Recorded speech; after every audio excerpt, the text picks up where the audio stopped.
السلام عليكم ورحمة الله وبركاته.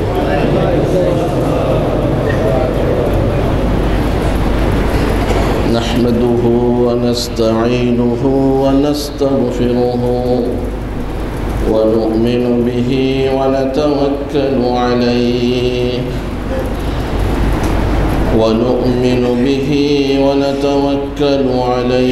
ونعوذ بالله من شرور أنفسنا ومن سيئات أعمالنا. من يهد الله فلا مضل له ومن يضلله فلا هادي له. ونشهد أن لا إله إلا الله وحده لا شريك له. ونشهد أن سيدنا وسندنا وحبيب ربنا وأولانا ومولانا محمدا عبده ورسوله. أما بعد فقد قال الله سبحانه وتعالى: أعوذ بالله من الشيطان الرجيم. بسم الله الرحمن الرحيم. لقد كان لكم في رسول الله أسوة حسنة لمن كان يرجو الله واليوم الآخر وذكر الله كثيرا.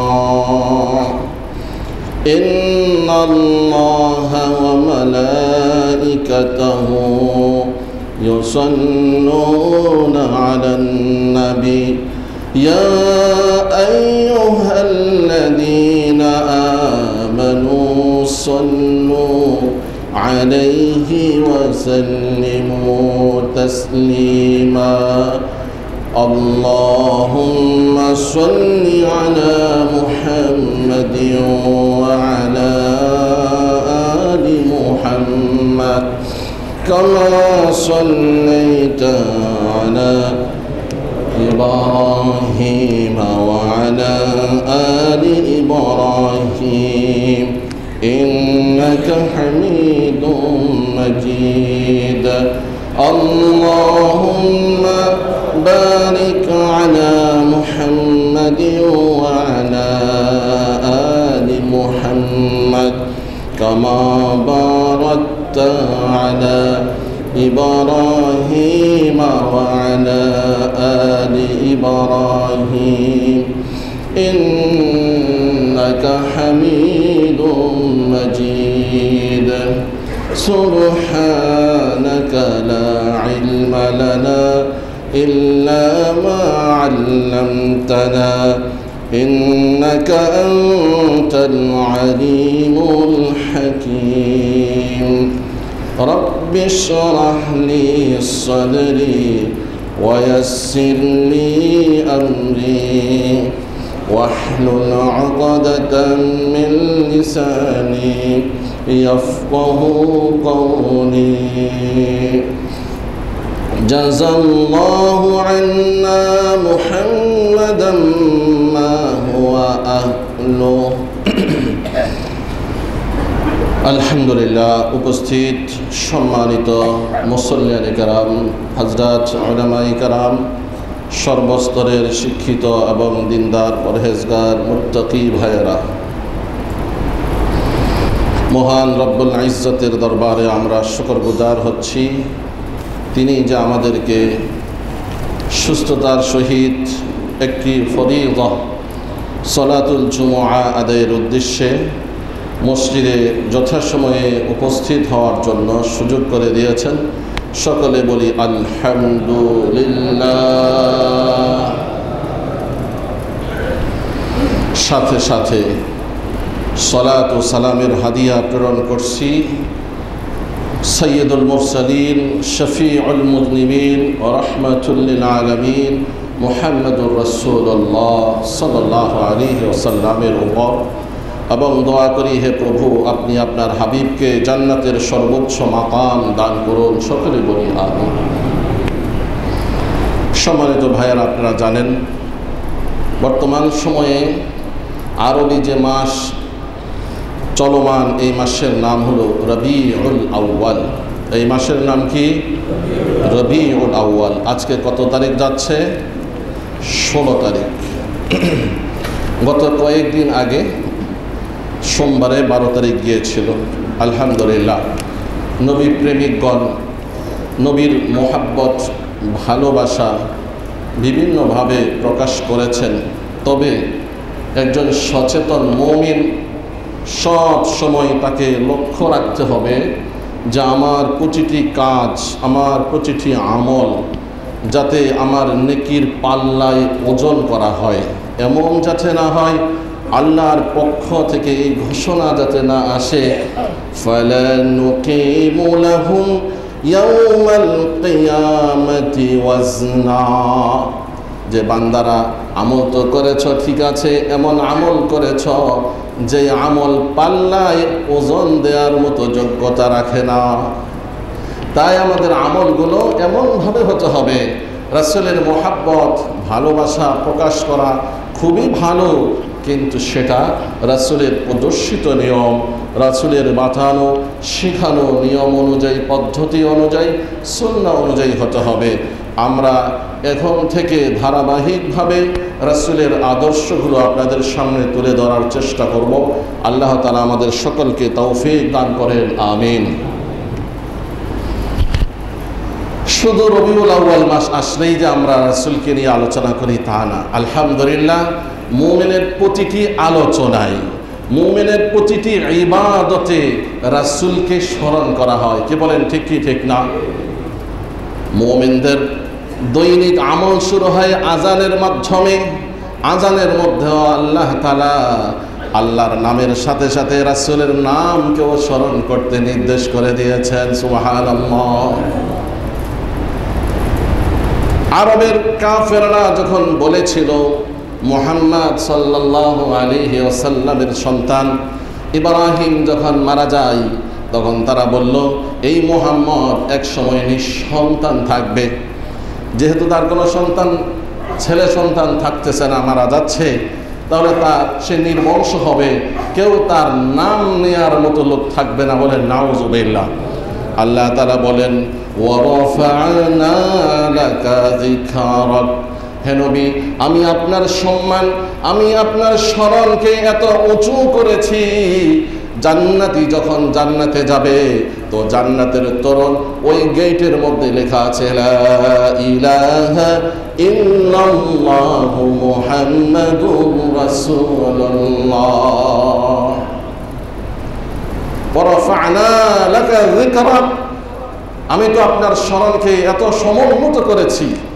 মুমিন সালাত আদায় করে, এখানেও রাসূলের কথা আসছে, আল্লাহুম্মা সাল্লি আলা মুহাম্মাদ সাল্লাল্লাহু আলাইহি ওয়াসাল্লাম।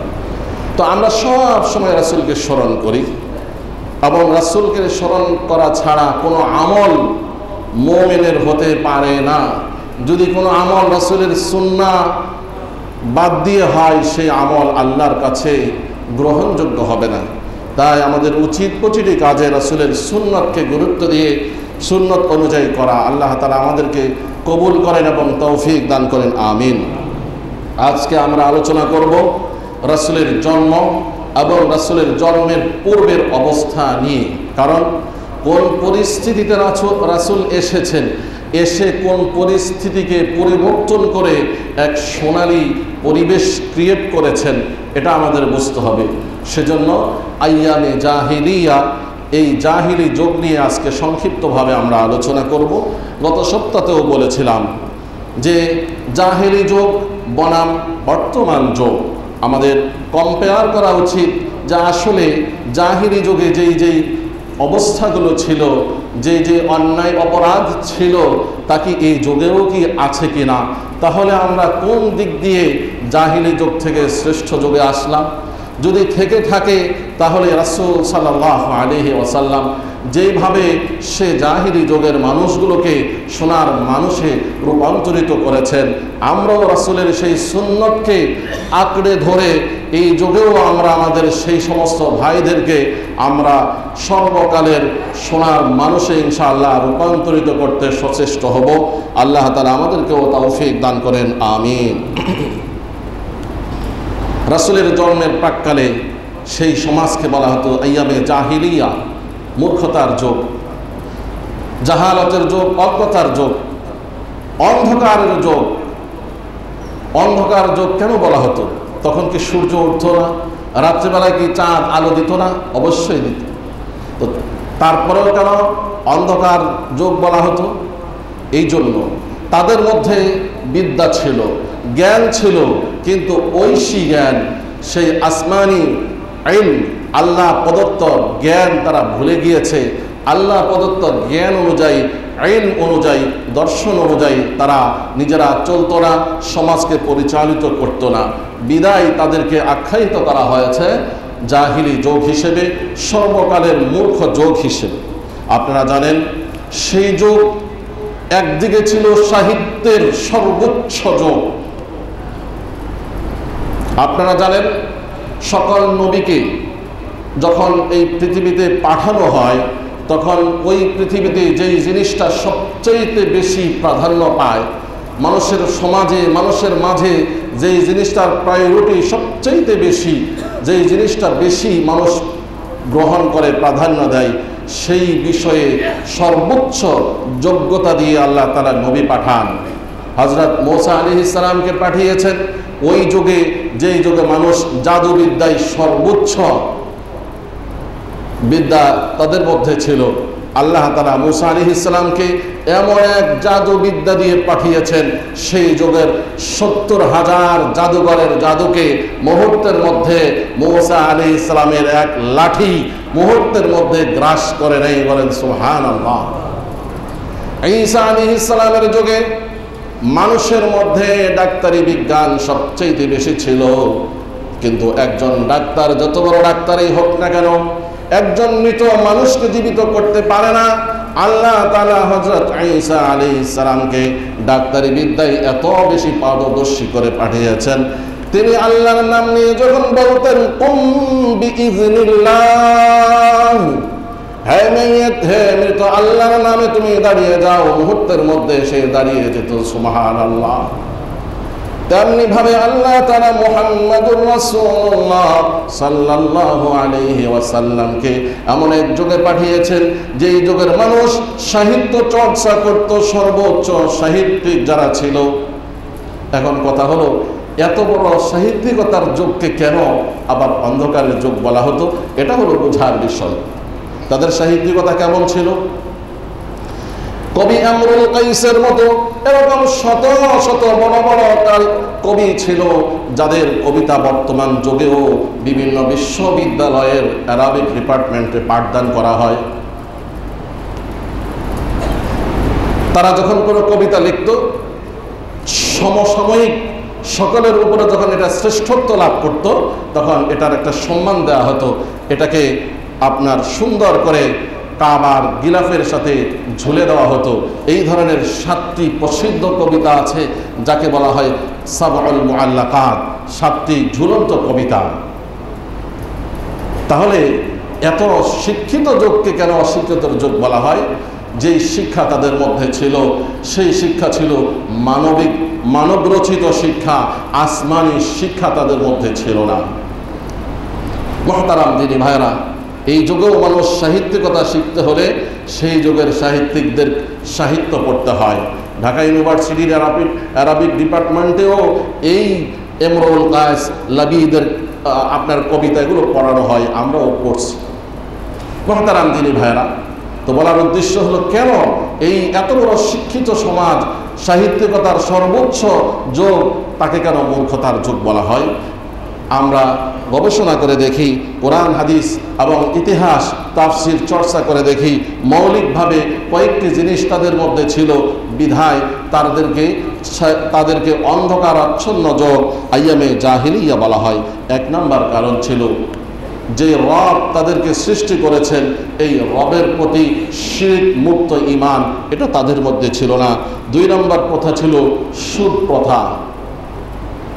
এই সুদ প্রথার কারণে সাধারণ মানুষগুলোকে গ্রাস করে ফেলত এই সুদে। তিন নম্বর ছিল মাদক প্রথা। চার নম্বর ছিল নারী জাতির প্রতি অবমাননা। পাঁচ নম্বর ছিল গোত্রীয় দ্বন্দ্ব। এই মৌলিক কয়েকটি কারণে তাদেরকে জাহিলি যুগ বলা হতো। আল্লাহ রাসূল সাল্লাল্লাহু আলাইহি ওয়াসাল্লামের সাহাবী, তাকে প্রশ্ন করা হলো যে তোমরা এই যে ঈমান এনেছো, কেন ঈমান এনেছো, কারণ কি?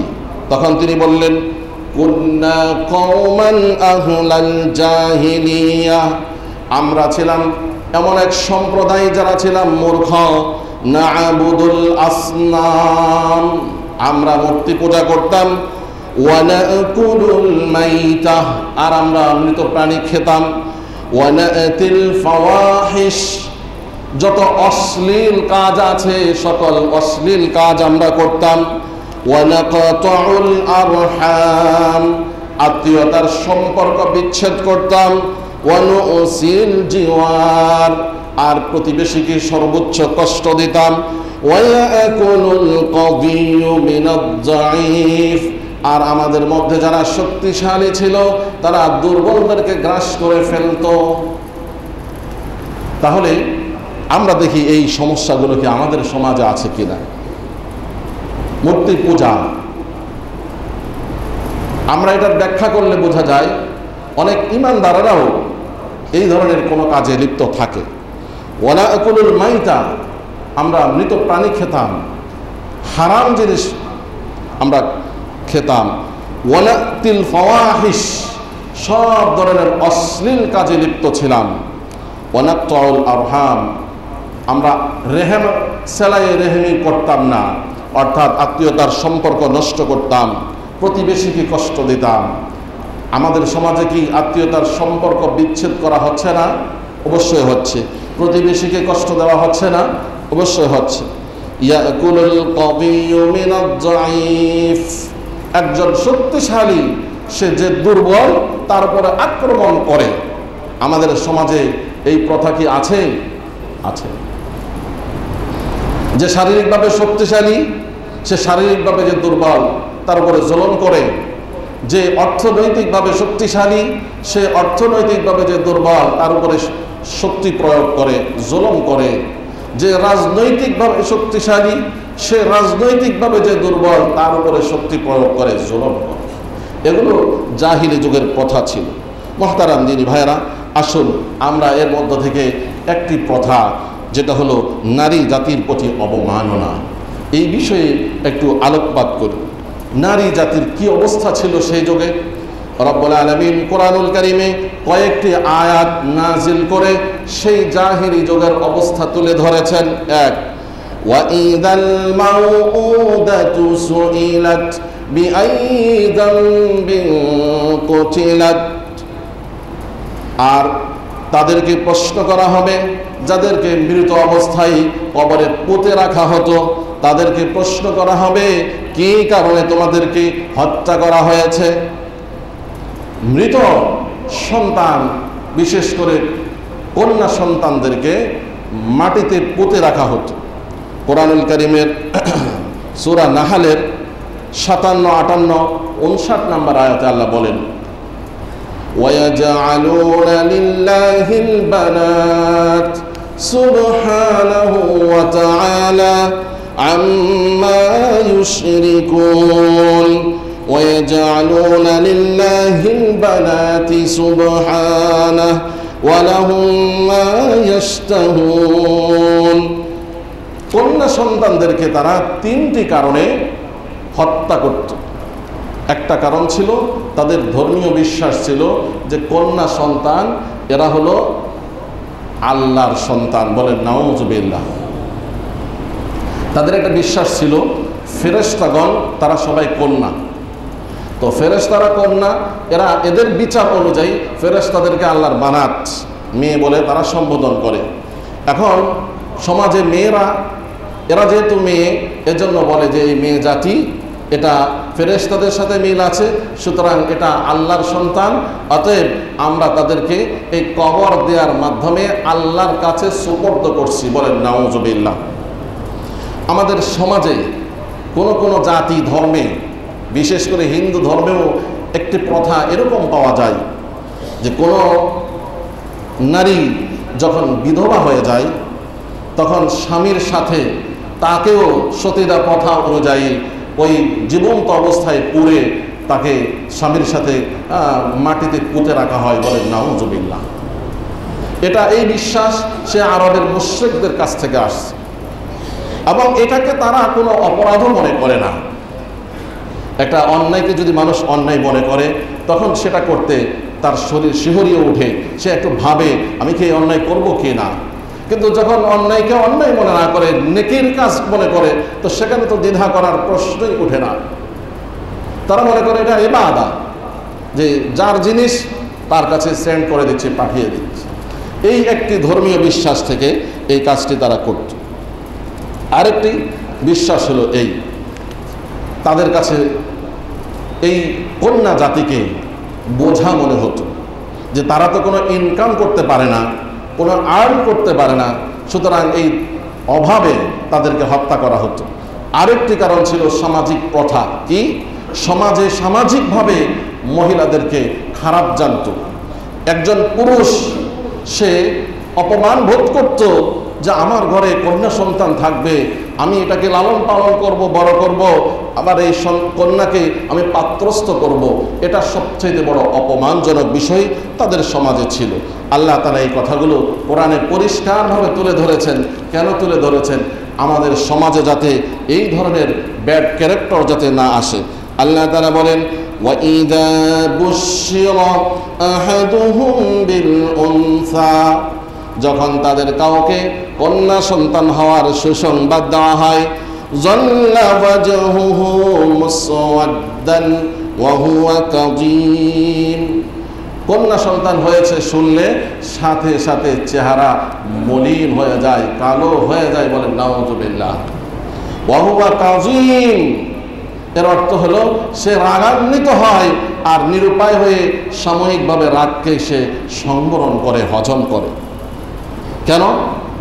ইয়াতাওয়ারা মিনাল কওমি, সে মানুষের কাছ থেকে, সমাজের কাছ থেকে নিজেকে গোপন করে রাখে। মিন সুই মা বুশিরা বিহি, তাকে যে কন্যা সন্তানের সংবাদ দেওয়া হয়েছে এই কারণে লজ্জায় সম্প্রদায়ের লোকের কাছ থেকে সে নিজেকে লুকিয়ে রাখে।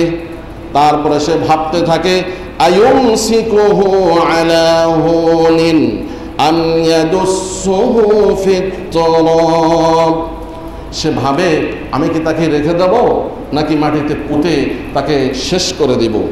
রব্বুল আলামিন বলেন, তোমাদের যে সিদ্ধান্ত এটা সর্বনিকৃষ্টতম সিদ্ধান্ত। আলা সাআ মা ইয়াহকুমুন। এবার আসুন আমাদের সমাজের অবস্থা কি। আমাদের সমাজে আলহামদুলিল্লাহ এলাকা হিসেবে বিভিন্ন ধরনের অবস্থা হয়, কিন্তু এরকম মানুষ আমাদের সমাজে আছে, পুত্র সন্তানের সংবাদ দেয়া হলে খুশি হয়, আর কন্যা সন্তানের সংবাদ দেয়া হলে সে অসন্তুষ্ট হয়। কি বলেন, ঠিক কি ঠিক না? হাইকোর্ট আইন করেছে যে বর্তমানে যে সন্তান মায়ের গর্ভে যখন আসে, তারপরে কয়েক মাস পরে সেটা যখন পরীক্ষা নিরীক্ষার মাধ্যমে জানা যায় যে সে কোন পজিশনে আছে, এই পজিশন জানতে গিয়ে তখন এটাও পরিষ্কার হয়ে যায় সে কি ছেলে না মেয়ে। যখন ওই ডাক্তার কর্তৃক জানতে পারে যে এটি কন্যা সন্তান, তখন ওই পুরুষ তখন থেকে চেষ্টা করে কিভাবে এই সন্তানকে মারা যায়, বলেন নাউজুবিল্লাহ। এবং এরকম ঘটনাও ঘটেছে, কন্যা সন্তান হওয়ার পরে কর্তৃপক্ষ এই সন্তানকার নেয় নাই, যার ফলে আইন হয়েছে এখন কেউ আর এটা প্রকাশ করতে পারবে না যে সে কি ছেলে না মেয়ে। মহতারাম দিনী ভাইরা, বোঝা গেল কি যে আমাদের সমাজে এখনো সেই জাহিলি যুগের প্রথা রয়ে গেছে। কন্যা সন্তান হলে কেউ কেউ, সবাই না, কারণ আমরা জানি আপনাদের সাথে আমাদের যাদের সুসম্পর্ক আছে, আপনারা কন্যা সন্তানকে কি পরিমাণ ভালোবাসেন, মাশাআল্লাহ। এটা ইমানি লক্ষণ।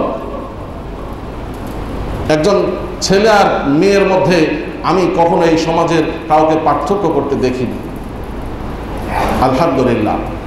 তবে কিছু কিছু জায়গায় পার্থক্য করে। ছেলেদেরকে অনেক পড়াশোনা করায়, মেয়েদেরকে পড়াশোনা করায় না।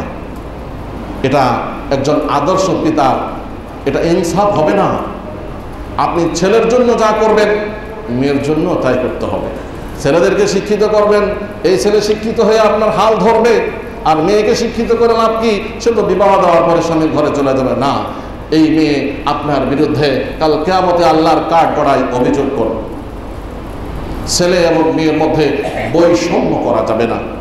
একটি মাসালা শুনে রাখুন, বাবা যখন সন্তানদের জন্য কোনো গিফট আনে, কোনো হাদিয়া আনে, অর্থাৎ কোনো কিছু তাদের জন্য যখন নিয়ে আসে, তাহলে ছেলে হোক মেয়ে হোক সবার জন্য সমান সমান আনতে হবে। এমন নয় যে ছেলের জন্য 2 পিস, মেয়ের জন্য 1 পিস, সেটা করা যাবে না। সেটা জুলুমের অন্তর্ভুক্ত হবে। মৃত্যুর পরে পৈতৃক সম্পত্তিতে ছেলে 2 গুণ পাবে, মেয়ে 1 গুণ পাবে, সেটা আল্লাহর সিদ্ধান্ত। আমাদের এখনো সেই ব্রেন হয়নি যে আমরা সেটা বুঝে নিব কিংবা বুঝাবো।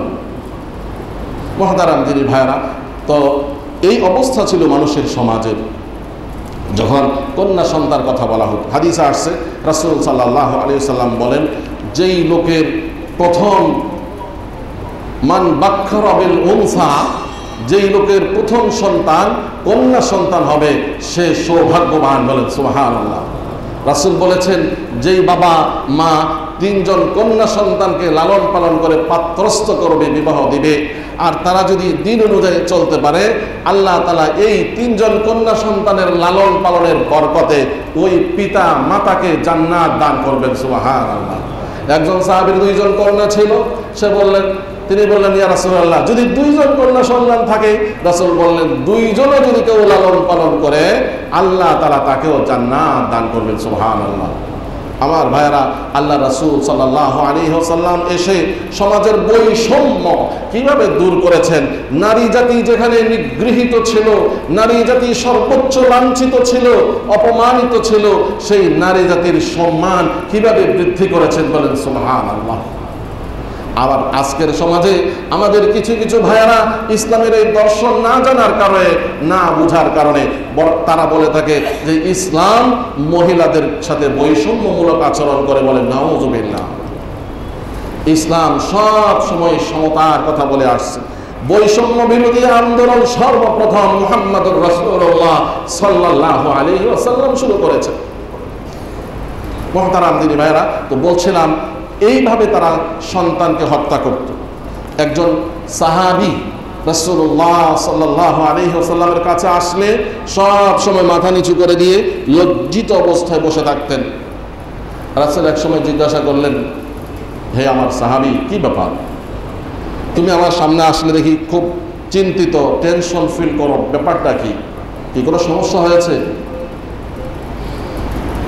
সাহাবী বললেন, ইয়া রাসূলুল্লাহ, আপনি যেহেতু জিজ্ঞাসা করছেন, এখন আমার মনে কি অবস্থা, কি কারণে আমি চিন্তিত, এটা যদি আমি আপনার কাছ থেকে গোপন রাখি তাহলে তো হইতে পারে আল্লাহ তাআলা ওহীর মাধ্যমে প্রকাশ করে দিবেন। সুতরাং রিয়েলি জিনিস যেটা, বাস্তবিক জিনিস যেটা, যে ঘটনা, সেটা আমাকে বলতে হবে। তাহলে শুনুন, বাস্তব ঘটনা হলো এই। তিনি বলেন, আমার একজন কন্যা সন্তান ছিল। আমি আমার স্ত্রীকে বলে গেছি, যদি কন্যা সন্তান হয়ে থাকে তাহলে তুমি তাকে মেরে ফেলবে। আমি সফরে গেছি, সে মারেনি। তারপরে কোন আত্মীয়র বাসায় রেখে আসছে, একটু বড় হওয়ার পরে আমার কাছে ফেরত আনছে। খুব সুন্দরী ছিল। এক পর্যায়ে সে বড় হয়েছে, বিবাহের উপযুক্ত হয়েছে। এখন আমি চিন্তা করলাম,